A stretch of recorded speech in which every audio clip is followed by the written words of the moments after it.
안녕하세요. 여러분의 뇌 건강 가이드 신경과 전문의 박지현입니다. 제가 유튜브 채널을 처음 개설한 것이 2019년 초입니다. 초창기 영상들부터 보면 제 영상에는 유난히 질문을 하는 댓글들이 많았습니다. 처음에는 제가 이제 일일이 답을 달아드리는 게 좀 번거롭기도 하고 또 온라인상에서 답을 다는 게 되게 조심스러워서 댓글에 대한 답을 다는 게 좀 어려웠습니다. 하지만 일주일에 한 번 시간 내서 답을 다는데 달다 보니까 저한테도 되게 좀 소중한 시간이고 많은 사람들의 궁금한 것이 어떤 건지 좀 더 잘 파악할 수 있게 되는 저한테도 아주 귀중한 경험이었습니다. 최근에 한 영상을 보니까 이석증 치료 영상에는 벌써 댓글이 1,400개 이상 달렸더라고요. 그래서 제가 남긴 댓글들도 쭉 한번 살펴보면서 궁금증에 대해서 설명해 보는 시간을 오늘 가져보려고 합니다. 제가 올리는 영상이 마음에 들고 도움이 되신다면 좋아요, 구독 꼭 부탁드릴게요.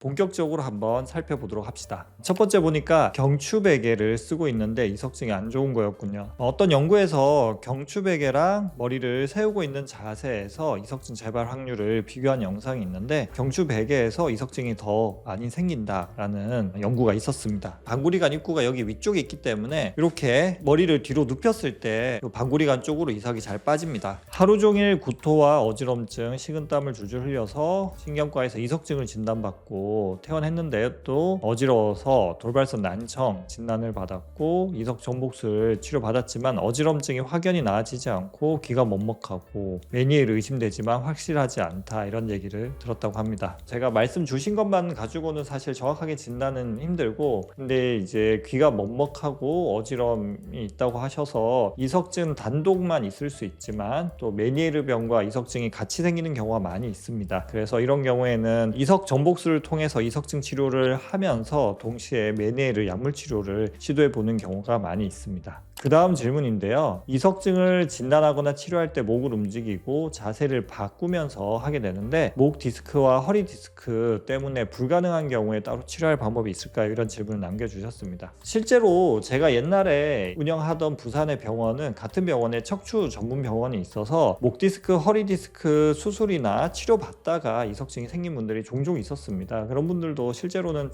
다 치료를 했거든요. 목이 안 좋거나 허리를 안 좋아도 그 맞춰서 치료를 하면 대부분 이석증 치료가 잘 됩니다. 시몬법이라고 하는 방법은 또 목을 젖히는 각도가 적기 때문에 목 디스크가 있어도 대부분 안전하게 할 수 있고 수평 방구리가 치료하는 바베큐 수기법은 이제 몸 전체를 돌리기 때문에 목이나 허리에 크게 부담이 가지 않습니다. 하지만 혼자서 하려고 하면 좀 허리나 목에 부담이 갈 수가 있으니까 근처 병원을 방문해서 안전하게 치료를 받아보는 것이 좋을 것 같습니다. 그리고 자연 치유에 대해서 말씀을 주셨는데 이석증이 치료하지 않아도 한 달 이내에 좋아지는 환자분들이 꽤 됩니다. 옛날 자료에는 한 80% 된다는 보고가 있고 최근 연구들은 한 40에서 50% 정도 된다는 연구들이 있습니다. 그래도 적극적으로 치료하는 게 저는 더 좋지 않을까라고 생각을 합니다. 예를 들어서 왼쪽에 이석증이 있을 때 오른쪽으로 누워서 주무시면 빠지는 이렇게 이석이 원래 위치로 돌아가는 경우도 있기는 한데 이거는 사실은 구조상 그렇게 쉽지는 않습니다. 그 다음 질문을 보면 우측 후방구리관 이석증 진단을 받았고 치료하는 거는 바베큐 롤 치료를 했다고 합니다. 전혀 차도가 없어서 베개 없이 45도로 머리를 제껴서 하는 우측 후방구리관 치료법을 해도 괜찮은지 질문을 주셨는데요. 후방구리관이 맞다면 후방구리관에 맞는 치료를 하는 게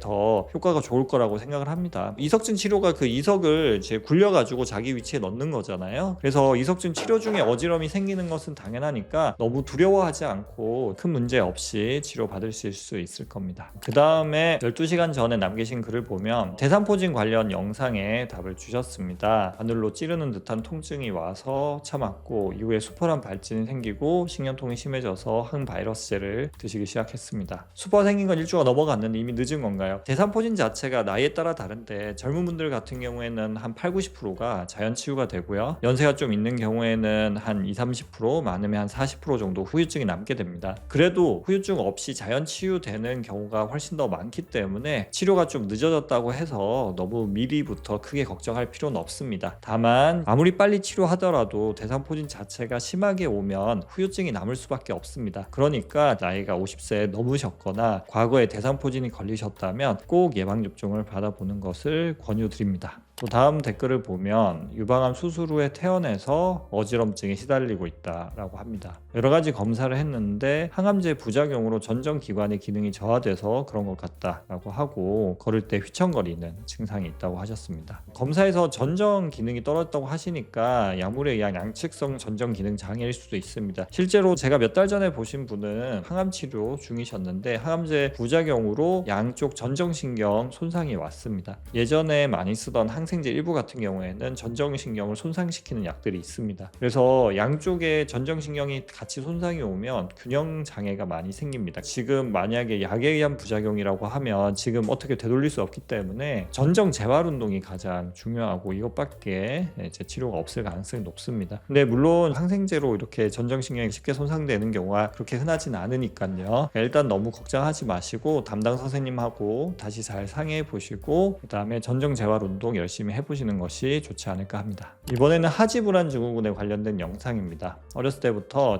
지금까지 일주일에 6일 정도 고생하고 있고 하지불안 증후군에 4가지 증상이 있습니다. 가만히 있을 때 증상이 심해지고 움직이면 완화가 되고 자꾸 움직이고 싶은 충동이 들고 그 다음에 다리에서 심한 불편한 증상이죠. 주 6일이면 꽤 심한 정도여서 주 3일 이상이면 하지불안 증후군의 약물 치료는 꽤나 효과가 좋기 때문에 도파민 효연제 약을 드시는 걸 권해드리고 그 다음에 철분 검사를 해서 철분이 부족하다면 철분 보충 치료를 꼭 받아보세요. 효과가 매우 좋습니다. 하지불안 증후군 같은 경우에는 나이 들어서 성인이 돼서 생기는 경우도 있지만 어렸을 때부터 심지어 초등학생부터 하지불안 증후군이 생기는 경우가 있습니다. 잘 때 다리가 아프니까 성장통이라고 오해를 받는 경우가 많이 있습니다. 다리가 이유 없이 불편하다 그러면 근처 신경과를 찾아서 상의해 보시면 좋을 것 같습니다. 시각 존재에 관한 영상에 대해서 제가 전 좋을 때 먹으면 괜찮아지는 약이 있다고 댓글을 남겨주셨습니다. 맞습니다. 주로 이제 나라믹, 조믹 같은 트립탄 계열 약이 이럴 때 먹으면 효과가 있습니다. 이런 증상이 있다면 괜히 고생하지 말고 신경과를 찾아서 약 처방을 받아보시는 것을 권해드립니다. 이틀 전에 이석증 후방골이관 진단을 받고 치환순을 받았는데 그래도 어지러움이 남아있다고 하셨습니다. 이석증 치료 후에도 이렇게 어지러움이 지속이 되는 경우가 많이 있습니다. 이석이 아직 남아서 그런 경우도 있고 이석이 잘 치료됐음에도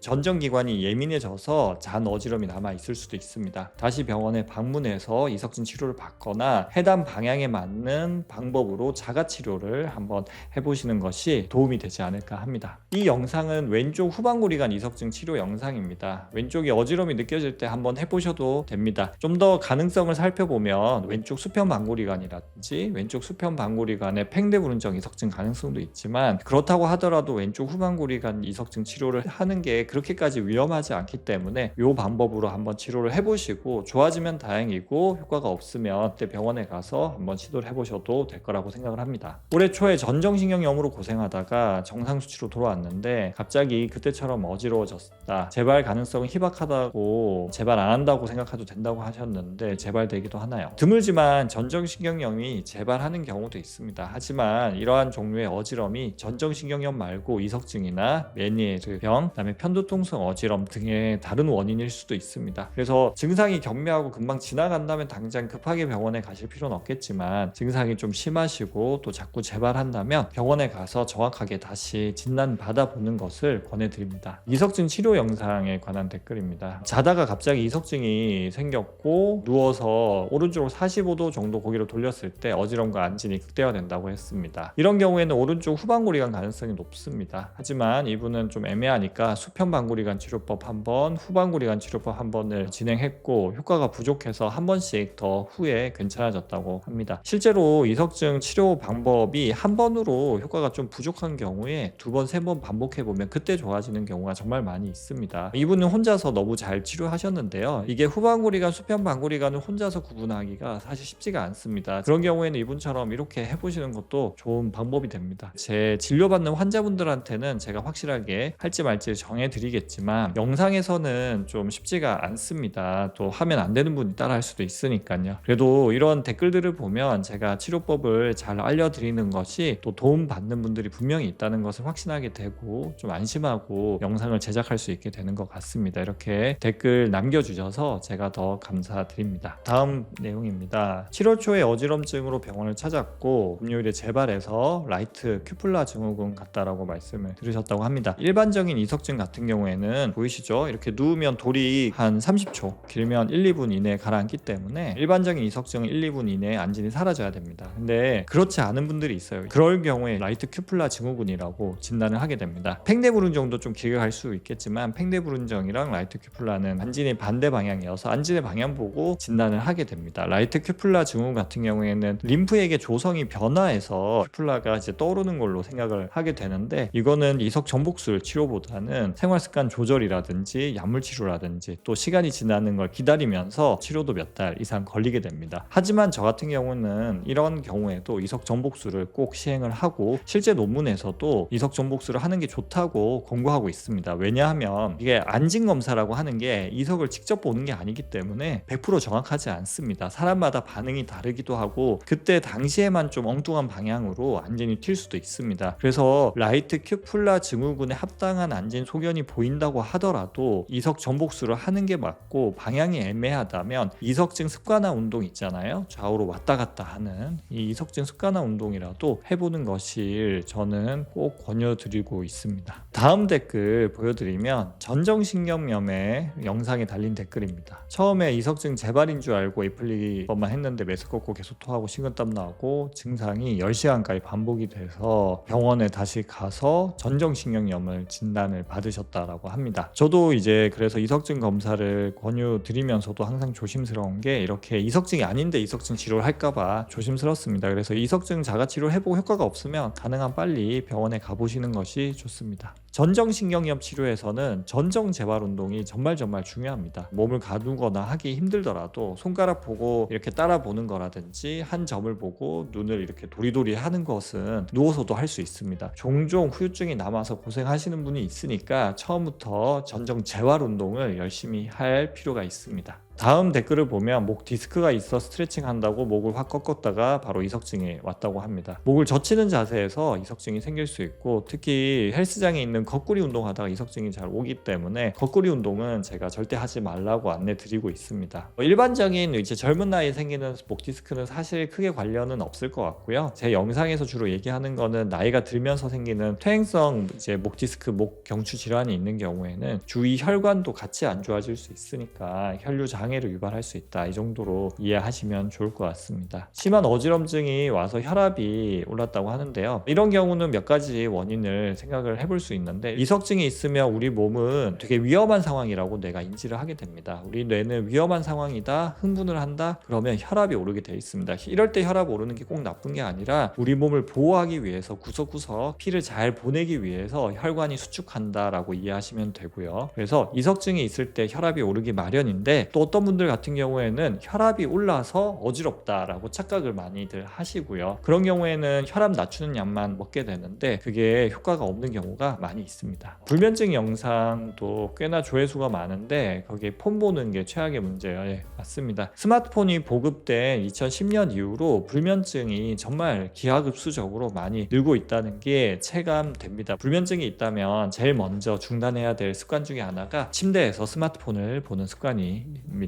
다음 댓글 보겠습니다. 저희 아이가 운동선수인데 이석증이라는데 치료 운동을 지속해야 되나요? 라는 질문 달아주셨는데 이석증이어도 운동하셔도 됩니다. 저작년에 어떤 야구선수분을 치료한 적이 있습니다. 전날 원래 선발 등판이 예정돼 있었는데 이석증 걸려서 등판을 못하고 그 다음날 병원에 오셨습니다. 그날 제가 치료를 해드렸고 그분은 실제로 그날 경기에 나섰고 꽤나 잘 던지셨습니다. 물론 증상이 심한 시기거나 아니면 운동 자체가 좀 위험해서 조금이라도 어지러운 경우에 뭔가 부상의 위험이 있으면 좀 쉴 필요가 있겠죠. 다음 댓글을 보면 신지로이드 갑상선 저하 약 복용 중이시고 기립성 저혈압처럼 어지럽고 숨을 쉴 수가 없고 끝없이 내려가는 증상이 있고 어지러우면서 한쪽 눈이 깜깜해진다고 합니다. 한쪽 눈만 깜깜해진다? 이것은 기립성 저혈압으로 사실 생기기가 힘듭니다. 혈압이 떨어지면 양쪽 눈이 동시에 깜깜해져야죠. 제가 걱정이 되는 게 해당 눈으로 가는 혈관 혹은 경동맥이 좁아졌을 가능성이 좀 있습니다. 그래서 이런 경우에는 꼭 혈관 검사를 해보셔야 됩니다. 다음 댓글을 보면 증상이 반복될 경우 검사를 받아보라는 말은 어느 정도를 말하는 걸까요? 라고 했습니다. 두세 달에 한 번 정도 전조 증상과 두통이 온다라고 하면 일반적인 진통제로도 잘 조절이 된다면 꼭 병원에서 검사 치료 받을 필요는 없는데 한 번 정도는 혹시 모르니까 영상 검사를 해보는 것을 보통은 권유드리고 있습니다. 작년까지 이석증 치료받고 왼쪽 귀에서 이석이 잘 빠진다는 걸 확인하고 잠을 똑바로 자거나 오른쪽으로 누워 자니 좌우는 괜찮은데 바로 누울 때 눈이 상하로 떨리는 게 느껴진다고 합니다. 상하로 눈이 떨린다는 거는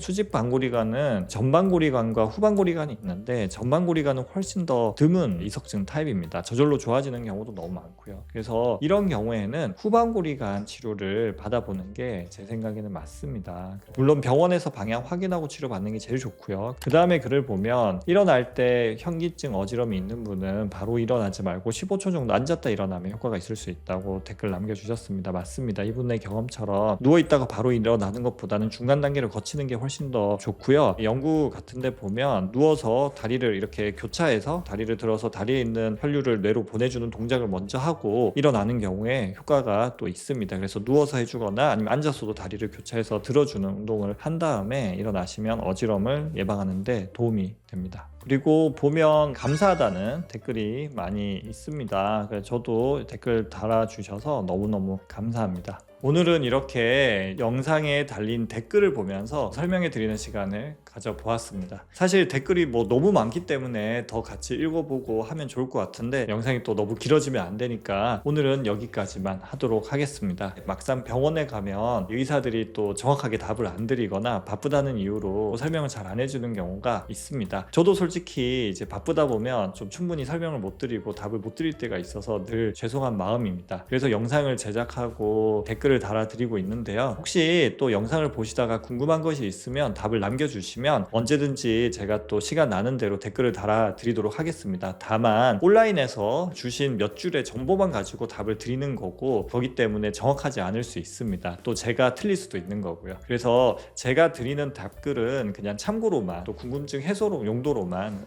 생각하시고요. 좀 더 정확한 거는 담당하는 선생님하고 상의를 해보시면 좋겠습니다. 제 영상을 이렇게 언제나 잘 시청해 주시고 댓글도 남겨주셔서 항상 감사한 마음입니다. 이번 추석 명절 잘 보내시고 또 다음에 여러분들에게 도움이 되는 영상으로 찾아뵙도록 하겠습니다. 감사합니다. 신경과 전문의 박재현입니다.